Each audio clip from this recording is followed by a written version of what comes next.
Well, thank you so much for having me today. This has been a fascinating debate. So I wanted to just ask, let's say that there are some very thorough doctors who have checked their internal biases and have determined that their adolescent patients' health might very much benefit from these more intensive treatments, anti-obesity medications, bariatric surgery, even, just mental health counseling. These are expensive and time-consuming treatments. How do we ensure that kids and teens in lower socioeconomic households even have the opportunity to participate in these kinds of weight interventions? Julia, do you want to take that first?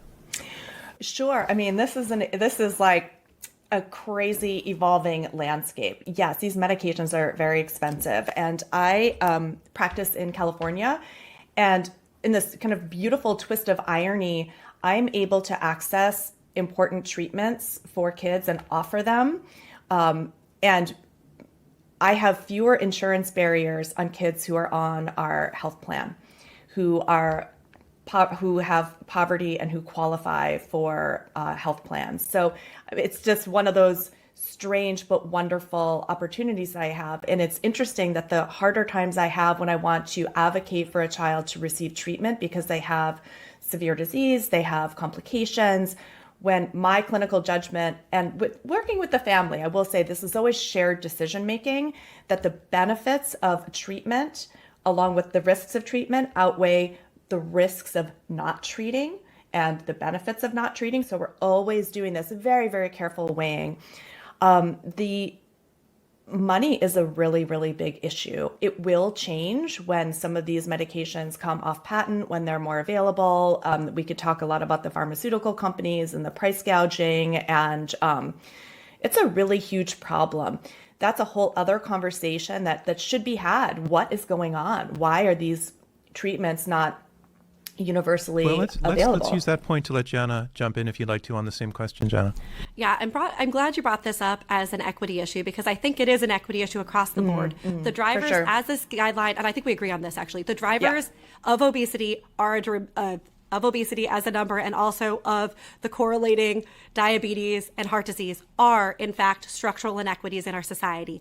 A lack of access to nutritious foods, structural oppression, trauma. In fact, we know that discrimination, racism, all of those increase the stress response, which, as we've talked about, is a physiologic part of all of this, right? Absolutely. So these structural inequities are a driver of the diseases that Julia and I both have talked about, and also of this higher BMI and this distribution in weight. There's also cultural, racial, and ethnic differences in the way that bodies are and their sizes that are here, and that also contributes to some inequities.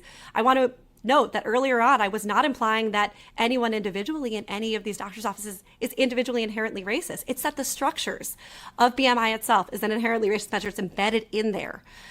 Just by the way that it's there. Now, on to your really good question, which is, even in a society where every single doctor has grappled with their own weight stigma, which I wish would happen. I think we both actually wish that would happen because we're both there. Like, I think we agree on that.